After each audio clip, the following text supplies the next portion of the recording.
അപ്പോൾ ഇന്നലെ രാത്രി കിടക്കണേക്കാൾ മുന്നേ തന്നെ ഞാൻ ഏട്ടനെ കൊണ്ട് പറഞ്ഞ് സമ്മതിപ്പിച്ചിട്ടുണ്ടായിരുന്നു കേട്ടോ. നാളെ വെള്ളിയാഴ്ച ആയതുകൊണ്ട് ഞാൻ ചീറ്റ് ഡേ എടുക്കുകയാണ്. അപ്പോൾ ഫുഡൊന്നും ഞാനിവിടെ ഉണ്ടാക്കില്ല, എല്ലാ ഫുഡും നമുക്ക് പുറത്തുനിന്ന് പോയി കഴിക്കാമെന്ന്. അപ്പോൾ രാവിലെ തന്നെ എണീറ്റ് പല്ലൊക്കെ തേച്ചതിന് ശേഷം നമ്മുടെ അടുത്ത് തന്നെയുള്ള ഒരു മലയാളി റെസ്റ്റോറൻറ്റിലേക്ക് പോവാണ് കേട്ടോ. അപ്പോൾ അവിടെ പോയിട്ട് ബ്രേക്ക്ഫാസ്റ്റ് കഴിക്കാമെന്ന് വിചാരിച്ചു. അപ്പോൾ അവിടെയാണെന്നുണ്ടെങ്കിൽ ഒരുപാട് കേരള സ്റ്റൈൽ ഫുഡ് ഉണ്ടായിരിക്കും കേട്ടോ. സത്യം പറഞ്ഞു കഴിഞ്ഞാൽ നട്ടപ്പാറ വെയിലാണ്. എന്തിനാണ് ഈ വെയിലത്ത് ഈ ഇറങ്ങി ഞാൻ നടക്കണമെന്ന് എനിക്കിപ്പോഴും അറിയില്ല. ഏകദേശം ഒരു 10 മണിക്ക് ആയിട്ടുണ്ടായിരിക്കും കേട്ടോ. അങ്ങനെ നമ്മളവിടെ എത്തി ഒരുപാട് ഫുഡ് ഐറ്റംസ് ഉണ്ടായിരുന്നു കേട്ടോ. അപ്പോൾ ഞാനാണെന്നുണ്ടെങ്കിൽ ഓർഡർ ചെയ്തത് ഒരു വെള്ളയപ്പം, പിന്നെ അതുപോലെ തന്നെ ഒരു മുട്ട റോസ്റ്റ് ആയിരുന്നു കേട്ടോ. അപ്പോൾ എനിക്കിപ്പോൾ ഭക്ഷണം കൺട്രോൾ ചെയ്ത് തുടങ്ങിയത് കൊണ്ട് തന്നെ ഓവറായിട്ട് അങ്ങോട്ട് കഴിക്കാൻ പറ്റുന്നില്ല. അതുകൊണ്ടാണ് കേട്ടോ ഞാനൊരു വെള്ളയപ്പം ഓർഡർ ചെയ്തത്.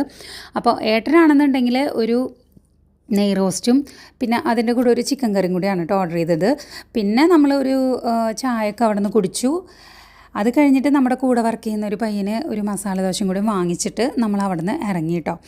പിന്നെ ഇറങ്ങിയിട്ട് നേരെ പോയത് ഞാൻ അന്ന് പറഞ്ഞിട്ടുണ്ടായിരുന്ന 1 റിയാൽ ഷോപ്പ് ഉണ്ടല്ലോ, നമുക്ക് ഏതെടുത്താലും 500 പൈസ 1 റിയാൽ എന്നൊക്കെ പറയുന്നത്. അപ്പോൾ അവിടെ പോയിട്ട് എന്തെങ്കിലും ഡ്രസ്സ് ഐറ്റംസ് വന്നിട്ടുണ്ടോ എന്ന് നോക്കാൻ പോയതാണ്. അപ്പോൾ അവിടെയാണെന്നാൽ ഡ്രസ്സിങ് റൂം ഇല്ലാത്തതുകൊണ്ട് തന്നെ നമുക്ക് ഡ്രസ്സൊക്കെ അവിടെ തന്നെ നിന്നിട്ട് നോക്കണം കേട്ടോ.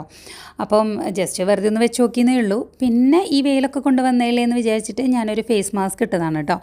പിന്നെ അത് കഴിഞ്ഞിട്ട് ഉച്ചയായപ്പോഴത്തേക്കും നമ്മൾ ഒരു ബിരിയാണിയാണ് ഓർഡർ ചെയ്തിട്ടുണ്ടായിരുന്നത്. അടിപൊളി ബിരിയാണി ആയിരുന്നു കേട്ടോ.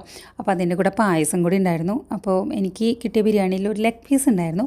അപ്പോൾ അതൊക്കെ അങ്ങ് ആസ്വദിച്ച് അങ്ങോട്ട് കഴിച്ചു കേട്ടോ. പിന്നെ വൈകിട്ടായപ്പോഴത്തേക്കും ഒരു ഷവർമയാണ് കഴിച്ചിട്ടുണ്ടായിരുന്നത്.